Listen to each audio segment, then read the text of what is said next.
Bismillahirrahmanirrahim. Assalamualaikum warahmatullahi wabarakatuh. Bagaimana kabar anak-anakku kelas 7 SMP IT Insan Kamil? Sehat semua kan ya? Ustazah berharap semuanya sehat walafiat dan semakin semangat di bulan puasa ini. Anak-anakku sekalian, hari ini Ustazah ingin menyampaikan tentang materi PPKN tentang kerjasama. Tapi sebelum itu, supaya ilmu kita berkah ya, bermanfaat, maka kita awali dengan doa. Kita awali doa bersama-sama. Bismillah. Baik. Hari ini Ustazah ingin memberikan ilustrasi, salah satu ilustrasi dari materi kita kali ini. Ini ada lidi ya. Kalau kalian lihat, dia ketika dia sendirian, dia kurang memberikan manfaat bagi sekitarnya. Tapi coba kalau lidi ini dia bersatu. Nah, dia bersatu dan diikat dengan aturan yang ada, maka itu akan menampilkan sebuah benda yang sangat bermanfaat bagi sekitarnya. Bahkan ada yang sampai tinggal sedikit pun itu masih dipakai. Karena apa? Karena sangat bermanfaat. Jadi segala sesuatu yang baik itu pasti akan memberikan energi positif juga buat sekitar kita. Nah, penasaran kan materinya bagaimana lebih dalamnya? Oleh karena itu Ustazah lanjutkan ya, Ustazah jelaskan satu persatu. Baik, Ustazah mulai. Materi PKN kita kali ini adalah kerjasama dalam berbagai bidang kehidupan. Sebelumnya Ustazah ingin agar kalian mencoba melihat dulu video yang Ustazah siapkan ini.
Bagaimana sudah? Nah, lucu ya. Ternyata hal yang mungkin kita melihatnya sepele gitu ya, bahkan itu seperti lelucon, tapi ternyata itu ketika dikerjakan bersama-sama dalam niatan kebaikan, ternyata bisa berefek luar biasa seperti itu dan menyelamatkan semuanya. Sebelumnya Ustazah juga mau tanya dulu, sudah tilawah hari ini? Ya, belum ya? Oke, kita baca dulu surat Al-Maidah ayat 2.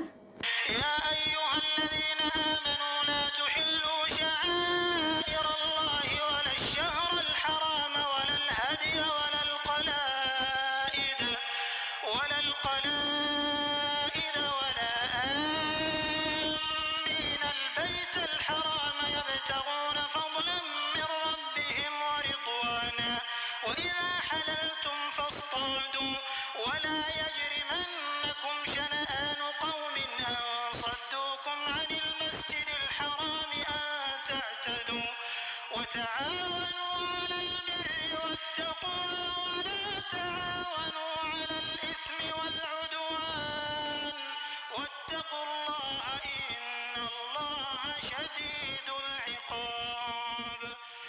Di situ Ustadzah menyampaikan tentang salah satu ayat dalam Al-Quran yang membawakan tema tentang kerjasama juga. Ustadzah bacakan artinya sebagian. Dan tolong menolonglah kalian dalam kebaikan dan takwa, dan janganlah kalian tolong menolong dalam perbuatan dosa dan permusuhan. Bertakwalah kepada Allah, sesungguhnya Allah maha berat siksaannya.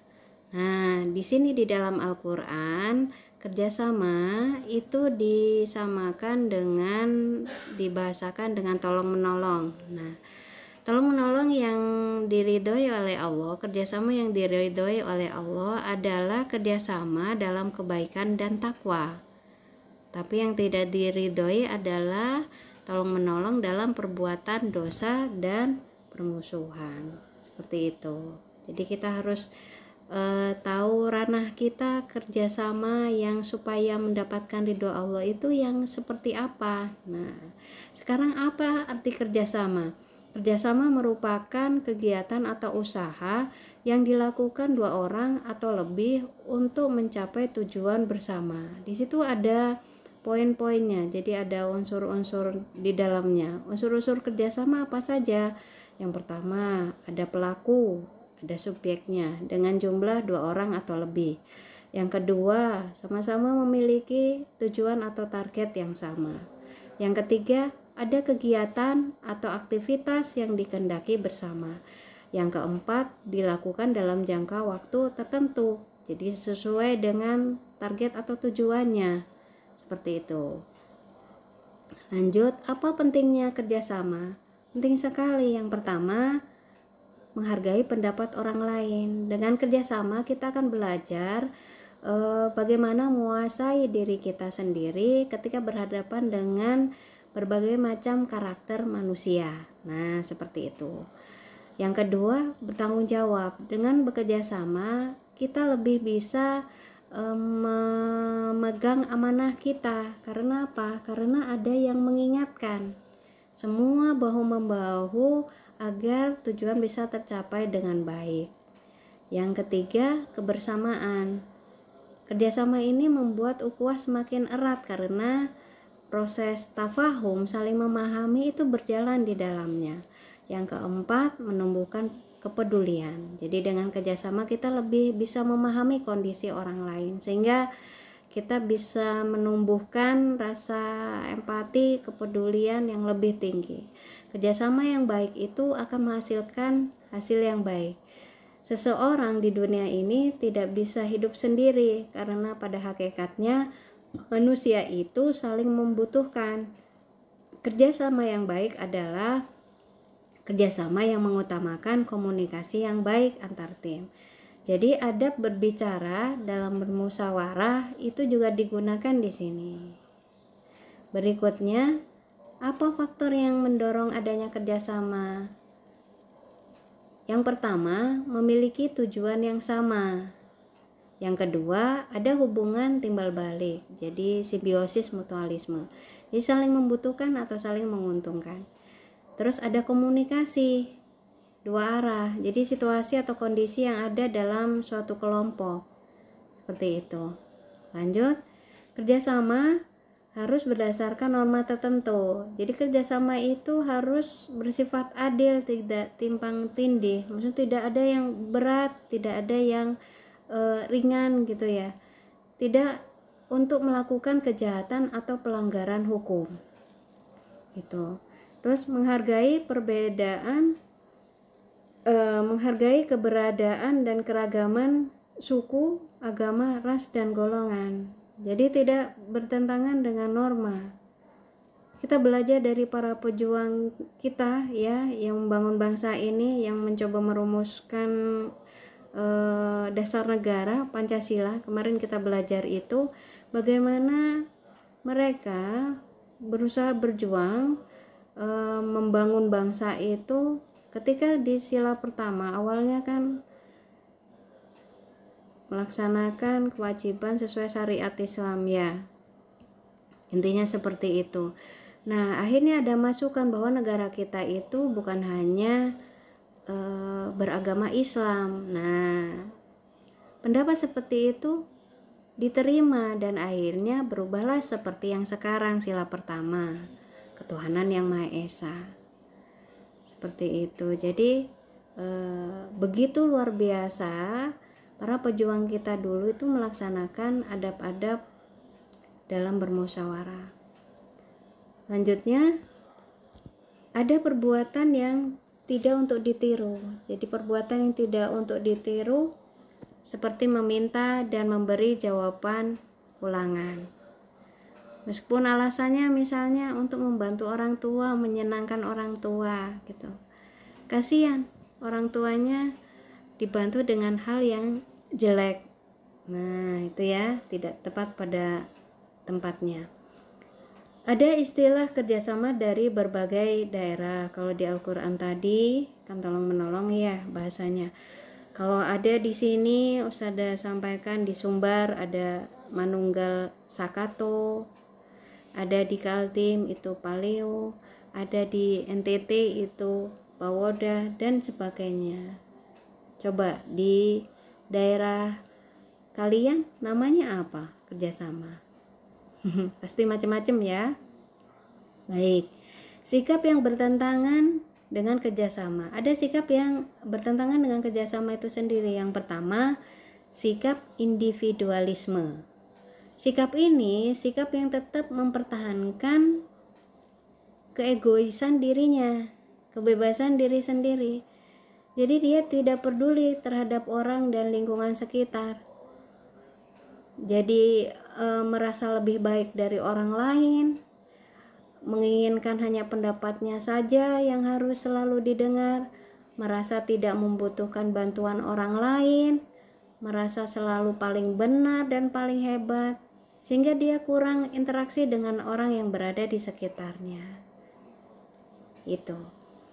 Berikutnya, sikap yang kedua yang bertentangan dengan kerjasama adalah sikap eksklusivisme.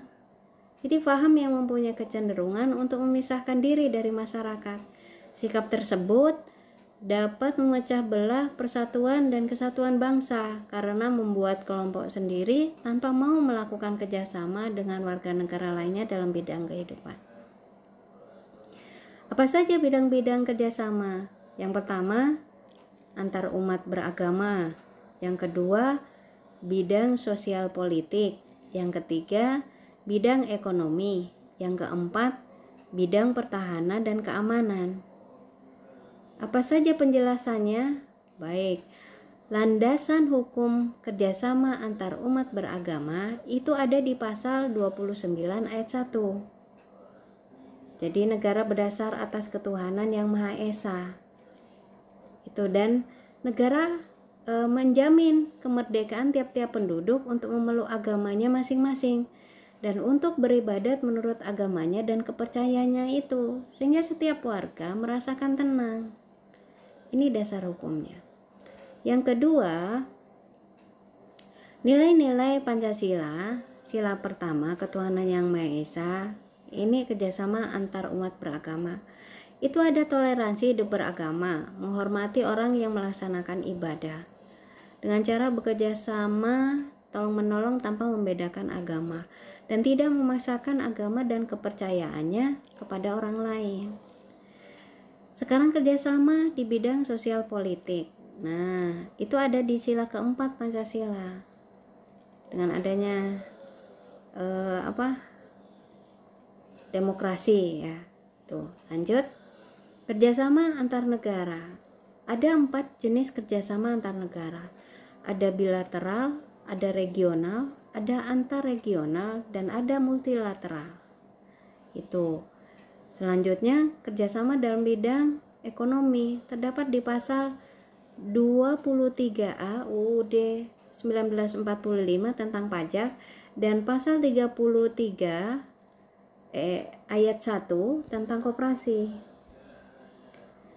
Landasan hukum kerjasama pertahanan dan keamanan itu ada di pasal 27 dan pasal 30. Jadi setiap warga negara berhak dan wajib ikut serta dalam upaya pembelaan negara dan juga dalam pertahanan dan keamanan negara. Bagaimana caranya? Nah, bagaimana caranya? Upaya bela negara itu terhadap dua ancaman. Jadi ada ancaman fisik dan ancaman non fisik. Apa bentuk ancaman fisik? Bisa jadi ada pemberontakan bersenjata, ada aksi perang saudara antar kelompok dan sebagainya. Terus kalau yang non fisik itu ada narkoba misalnya. Nah, seperti itu. Terus bagaimana kita membela negara? Bisa dengan cara meningkatkan kesadaran kita tentang kondisi negara kita. Yuk berperan aktif dalam memajukan bangsa dan negara dengan mempunyai karya yang nyata. Menanamkan kecintaan kepada tanah air, terus menangkal pengaruh-pengaruh budaya asing yang tidak sesuai dengan norma-norma kehidupan bangsa Indonesia. Solo itu yang bisa Ustazah sampaikan untuk saat ini. Untuk tugas kalian membuat proyek kalian adalah silakan dilihat video yang Ustazah sampaikan ini. Kemudian silakan dijawab 3 pertanyaan yang Ustazah sertakan di sini. Tolong dijawab di MS Word ya. Dan nanti dikirim sesuai link dan format yang sudah ditentukan oleh sekolah. Insya Allah itu dari Ustazah. Tetap semangat, tetap bahagia. Semoga puasa kita semakin berkah. Indonesia, negeri sejuta masalah. Pengangguran, macet, banjir, korupsi, bencana. Dengan begitu banyaknya masalah, haruskah kita menyerah? Tidak, masih banyak yang mau bergerak dan membuat perubahan. Mereka punya banyak ide untuk membuat Indonesia menjadi lebih baik. Ide-ide itu tentu butuh sumber pendanaan. Dan faktanya, tidak sedikit ide yang gagal terlaksana karena kekurangan sumber daya. Contohnya, Anton, ia gelisah saat melihat berbagai permasalahan di negeri ini di layar kaca. Ia pun tergerak dan ingin menjadi bagian dari solusi. Anton bermimpi bahwa masyarakat di sekelilingnya bisa hidup sejahtera dan bahagia. Sayangnya, ide, wawasan, dan kepedulian Anton tidak akan berarti tanpa dukungan finansial. Di sisi lain, Indonesia memiliki masyarakat kelas menengah yang amat sangat besar, memiliki pengeluaran 2-20 dolar per hari, melek teknologi, kritis, dan aktif di sosial media. Tentunya semua orang juga ingin membantu, karena di lubuk hati yang terdalam, mereka juga peduli dan memimpikan Indonesia yang lebih baik. Mereka ingin berkontribusi, namun bagaimana caranya? Alhamdulillah, pembelajaran kita hari ini sudah selesai dan semoga dengan ilmu yang kita dapatkan hari ini menambah kualitas diri kita ke depannya dengan mengamalkan ilmu yang ada. Bagaimana kita bekerja sama, bagaimana kita bisa bermanfaat bagi orang lain di sekitar kita yang terkena dampak COVID ini. Dan juga bagaimana kita memanfaatkan momen bulan puasa ini dengan baik. Solo itu ya nak ya, semangat terus untuk berkarya, belajar, beramal ya. Insya Allah ridho Allah menyertai kita semua. Tetap berbakti kepada orang tua. Insya Allah itu dari Ustazah. Kita akhiri dengan doa. Alhamdulillahirobbilalamin.